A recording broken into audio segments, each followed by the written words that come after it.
Dismissed. The Hontiveros cyberlibel ruling explained. In the world of Philippine politics and social media, the line between free speech and libel is often thin. Recently, a high-profile legal battle reached a significant turning point. The Department of Justice has officially dismissed the cyberlibel complaints filed by Senator Risa Hontiveros against several prominent social media personalities and a veteran lawyer. Why did the case fall apart?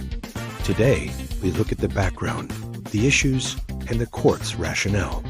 The case began in July 2025. Senator Hontiveros filed complaints against lawyer Ferdinand Tapasio and vloggers Byron Banat by Cristobal J. Sanza, Jeffrey Ka Eric Salas, Crisette Chiachu, and Alex Nestor. The root of the conflict? A viral video featuring Michael Maurillo, a former witness in the Senate investigation into the Kingdom of Jesus Christ, KOJC, and its leader, Pastor Apollo Quiboloy. In that video, Maurillo made a stunning claim. He alleged that Senator Hontiveros had bribed and coerced him to testify against Pastor Quiboloy and the Dutertes family. Hontiveros hit back, calling the claims dangerous lies and psychological warfare, asserting that the vloggers amplified these false narratives to destroy her character. To win a cyberlibel case, the prosecution must prove actual malice, meaning the person making the statement knew it was false or acted with reckless disregard for the truth. The senator argued that the respondents' videos weren't just opinions. They were a systematic attack on the mandate of the Senate. The respondents, however, stood their ground, claiming they were simply exercising their right to comment on matters of public interest. In a 26-page resolution dated December 22, 2025, and released in early February 2026, the DOJ panel of prosecutors dismissed the charges. The reason?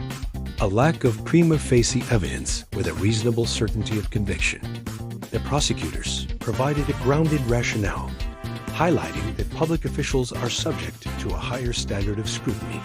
The court stated that the declarations of the respondents against complainant Hontiveros Baracua may have been offensive, but they are not actionable by themselves. It was not established that the defamatory statements were made with knowledge that the statements were false, or with reckless disregard as to whether or not they were true. The DOJ further emphasized a crucial precedent from the Supreme Court. Being sensitive has no place in this line of service. More so, when allowing otherwise has the potential to create a chilling effect on the public. Following the news, the mood among the respondents was pure jubilation. Across various social media platforms, those accused by the Hontiveros wasted no time posting and commenting on social media, framing the dismissal as a total vindication of their reporting and a humiliating defeat for Hontiveros. Attorney Ferdinand Tapasio welcomed the decision, calling it a vindication of the right of every citizen to responsibly criticize public officials. Meanwhile, the ruling serves as a reminder of the broad protections afforded to political commentary in the Philippines, even when that commentary is sharp or offensive. But the rhetoric on social media has been even sharper. Many of the vloggers and their supporters have shifted from legal defense to spiritual warning. A common theme in their recent commentaries is the concept of bad karma. Supporters and respondents alike have hinted that the senator's false accusations will eventually come back to haunt her.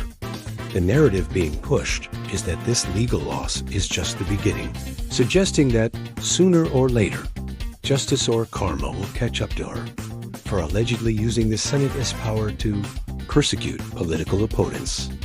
The dismissal doesn't necessarily mean the claims in the video were true, only that the vloggers' actions didn't meet the high legal threshold for criminal cyberlibel against a public figure. What do you think of the court's decision?